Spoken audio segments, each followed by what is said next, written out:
The summer I turn pretty के season 3 episode 5 में वो दिखाया गया जो व्यूअर सीज़न 3 के स्टार्ट से देखना चाहते थे।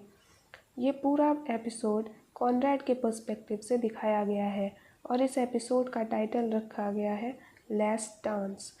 इस एपिसोड में कॉनरैड के अंदर क्या चल रहा है, वो किन ग्रीफ, गिल्ट और लॉन्गिंग से लड़ रहा है और कैसे एक अनरिजॉल्व्ड लव को और इस सिचुएशन को हैंडल करने की कोशिश कर रहा है, यह सब इस एपिसोड में दिखाया गया है। ये एक काफ़ी इंट्रोस्पेक्टिव और इंटेंस एपिसोड रहा, जहां हर फ्लैशबैक, हर सीन में हैवी इमोशंस दिख जाएंगे। ये एपिसोड शुरू होता है जहां कॉनरैड अपने आप को वेडिंग प्रिपरेशंस और बेली से दूर रखने की कोशिश कर रहा है। बाहर से तो वह बिल्कुल शांत दिख रहा है, लेकिन अंदर ही अंदर वह खुद को समेटने और खुद को संभालने की कोशिश कर रहा है। कज़न्स बीच का हर कोना उसे बेली की याद दिला रहा है, सुज़ैना की याद दिला रहा है और उन प्रॉमिसेस की जो उसने अपनी माँ से किया था। खुद को इन सब से दूर रखने की इतने कोशिशों के बावजूद किस्मत उसे वापस खींच लाती है। ऐसा ही एक मौका तब आता है जब जेरेमाया ऐन मौके पर बेली के साथ शॉपिंग पर आने से मना कर देता है। तब बेली को लिफ्ट की ज़रूरत होती है और वह कॉनरैड से मदद मांगती है। पहले तो वह मना कर देता है, लेकिन बेली को प्रॉब्लम में देखकर वह उसे लिफ्ट दे देता है। इसके बाद होती है एक कार राइड, धीमी लेकिन हल्की टेंशन से भरी। वो पुराने किस्से दोहराते नहीं हैं और शायद इसकी ज़रूरत भी नहीं थी।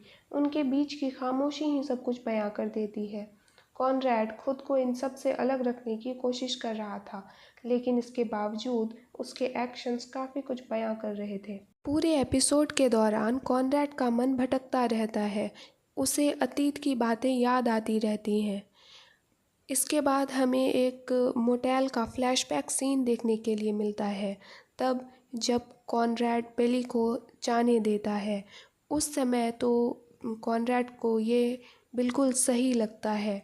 उसे लगता है कि यही जेरेमाया के लिए सही है, यही उन सब के लिए सही है, लेकिन ऐसा नहीं होता।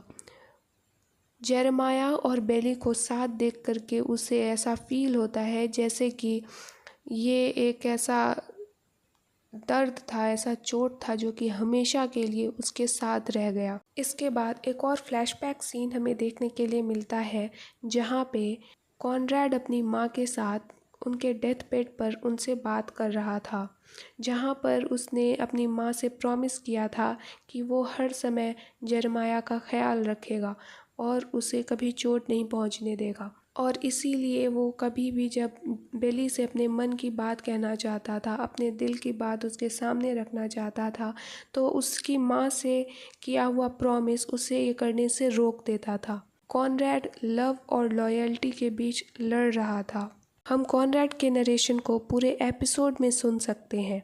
उसके वॉइस ओवर्स जो कि पूरे रॉ और अनफिल्टर्ड है, कॉनरैड के इमोशंस को पूरे एपिसोड में दिखाते हैं।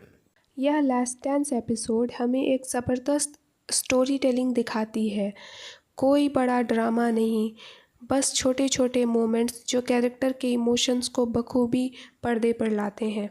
यह एपिसोड हमें कॉनरैड के इमोशंस को पूरी तरह समझने में मदद करता है। यह कॉनरैड के पर्सपेक्टिव को पूरी तरह से सामने लाकर रखता है। वह ये सोचता रहता है कि क्या होता अगर वो बेली को जाने नहीं देता, क्या होता अगर वो बेली के लिए और उसके प्यार के लिए लड़ा होता। ऐसा लग रहा था जैसे कि वह अपने ही स्टोरी में कोई आउटसाइडर हो।